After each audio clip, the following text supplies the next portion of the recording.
आत्मकातो वर्षत आहे. नुसता केर कचरा गोळा करण्यासाठी आपलं जीवन नाही.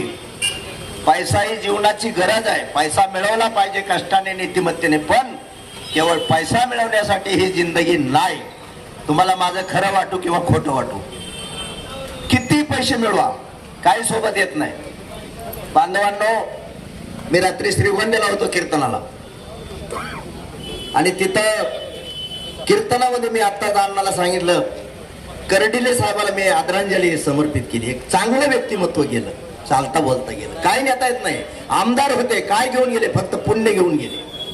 लोकांची जी सेवा केली ते पुण्य तेवढं घेऊन गेले. प्रॉपर्टी नेता आली नाही, पळती गाडी सुद्धा नेता येत नाही. म्हणून ध्यानात ठेवा, माझा संदेश आहे तुम्हा सर्व बांधवांना, पैशापेक्षा पुण्य श्रेष्ठ, पुण्यापेक्षा परमात्मा श्रेष्ठ. ह्या तीनच गोष्टी मिळवायच्या जीवनात. स्वाभिमानाने जगापुरता पैसा जरूर असला पाहिजे, मिळवा. दळबद्री जीवन जगू नका, पण केवळ पैसा मिळवण्यासाठी ही जिंदगी नाही. हे सगळं झूट. बाळकाशी नाव नाही तयापाशी, ठेवलेली नावेशी ओ देतो उठे. जन्मलेल्या बाळकाला नाव असतं का? त्याच्या शरीराला आईवडील नाव देतात. तशी जात कोणाच्या अंगावर लिहून येत नाही बांधवांनो. म्हणून माणूस एक जात आहे, माणूस की अधर्म आहे. म्हणून आपण माणुसकीने जीवन जगा, प्रेम द्या, प्रेम घ्या. याने आपल्या जीवनाची वाटचाल करा. तुम्हाला माझ्या तुकोबराचा एक संदेश देऊ इच्छितो. एका बीजा केला नास, मग भोगिले कणीस. परवा एका उद्घाटनाला मी बोललो. तुकाराम महाराज म्हणतात, एक दाना जमिनीत स्वतःला जोपर्यंत गाडून घेत नाही तोपर्यंत हजारो टपोऱ्या दाण्याचं कणीस वर दिसत नाही. एका दाण्याला गाडून घ्यावं लागतं. पाहून समोर दिसतंय ऊन, आणि भाषण थांबवा असे कुणी करू नये खून. म्हणून तुमच्या उन्हाकडे बघून या ठिकाणी दोन शब्दात आपल्या सद्भावना व्यक्त करायच्या.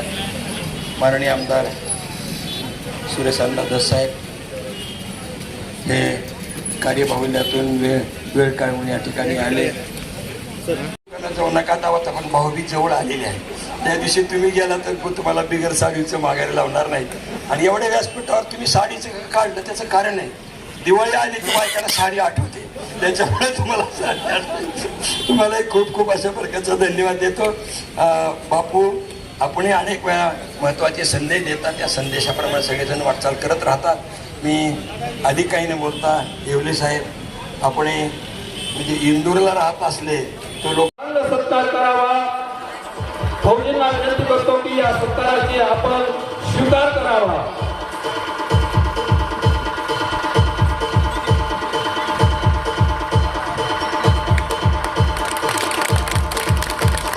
अतिशय अशा पद्धतीने द्रष्टा फौजींचा सत्कार महंताच्या हातून झालेला आहे. विनंती करतो, कारण त्यांना पुढे जायची गडबड आहे. अतिशय सुंदर असं आपलं मार्गदर्शन ऐकण्यासाठी ही जे जनता आहे ही आपली वाट पाहत आहे. कृपया महाराजांना विनंती करतो की आपण आपलं मनोगत व्यक्त करावं. पद्मनाभ नारायण जगव्यापक सकळ देवादी देवा कृपाळू केशवा. आणि ती रामाची मूर्ती अशी अट्रॅक्टिव्ह होती. तर लोक येऊन विचारायचे काय किंमत आहे, तर तो सांगायचा फक्त 1000 रुपयाला रामाची मूर्ती. अट्रॅक्टिव्ह मूर्ती फक्त 1000 रुपये. पण त्याचा नियम असा होता, जो रामाची मूर्ती घेईल त्याला तो रावणाची मूर्ती फुकट द्यायचा. 10 कोणाला रावण फुकट द्यायचं. मग आता एका माणसाला ती मूर्ती आवडली. आवडल्यावर म्हणजे केवढ्याला? म्हणजे काय अट्रॅक्टिव्ह मूर्ती हो म्हणजे 1000 रुपयाला. म्हणजे ठरवा 1 रुपया सुद्धा कमी घेऊ नको पण, उलट 10-5 रुपये जास्त देतो, पण मला हे रामाची मूर्ती घ्यायची. मग त्याने ते रामाची मूर्ती पॅक करून दिली आपली कागदामध्ये, आणि कागदात बांधून त्याच्या हातात दिल्यावर ते 10 कोणाचा रावण उचलला आणि त्याच्याकडे ती द्यायला लागला. म्हणले ही घ्या. म्हणजे ही कशाला? म्हणजे रावणाची मूर्ती, रावण श्रीमंत होता. म्हणजे ही घ्या ना. म्हणजे माझा नियम आहे, जो रामाची मूर्ती घेईल त्याला रावणाची फुकट आहे.